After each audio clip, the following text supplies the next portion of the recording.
Join me now, Michael Faulkender, former Assistant Treasury Secretary for Economic Policy, Chief Economist at the America First Policy Institute, also Professor of Finance at the University of Maryland. Michael, welcome back.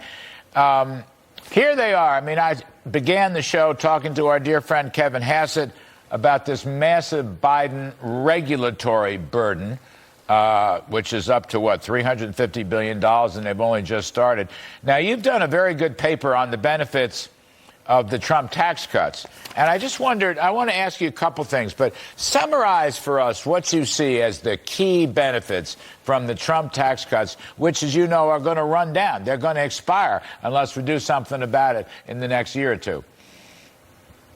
That's right, Larry. So the couple of benefits that we realize, first and foremost, we encourage American workers to come back into the workforce. We're suffering from a labor shortage in this country right now, and so allowing people to keep more of their own income brings more people back into the labor force. The second thing we're suffering from right now is we're seeing declining productivity. We're seeing that the outputs that are being generated by workers are lower more recently.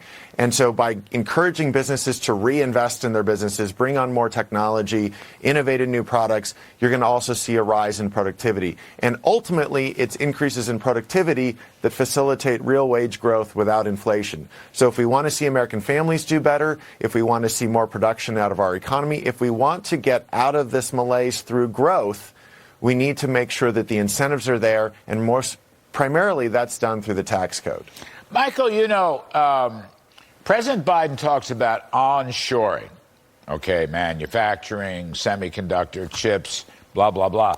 Well, what better way than to keep the corporate tax rate low, keep the repatriation rates low, and by the way, stop regulating businesses to death, too. I mean, that if you want to onshore, my point is make this a hospitable home for investment, and then the money, the capital will come. That's right, Larry. There's a fundamental difference between the parties in how you encourage economic activity. So the Democrats' view of things is, let's give a bunch of subsidies, let's micromanage from Washington which industries are going to get how much money, and we'll tell them what to produce. Our point of view, the America First approach to things, is let's create a playing field for everybody that's competitive. Let's have low taxes, let's have low regulation, and then let the American people decide what products and services they need, and we'll have those things take place here because businesses will want to locate themselves here.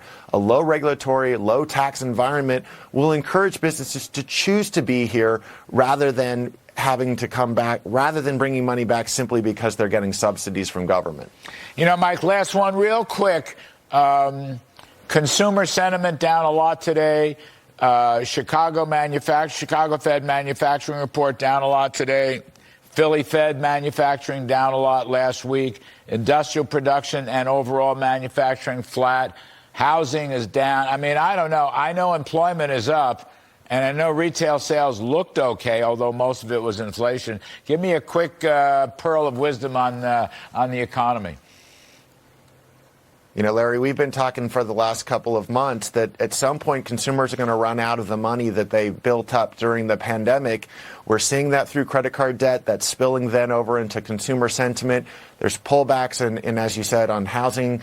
So it looks like that recession that we've been concerned about, it looks like we're on the front end of it. All right, front end of a recession. Mike Faulkender. The benefits of tax cuts and the Jobs Act. Yeah, it's the only economic growth there is in the entire system. Thank you, Mike. Appreciate it very, very much. All right, folks, come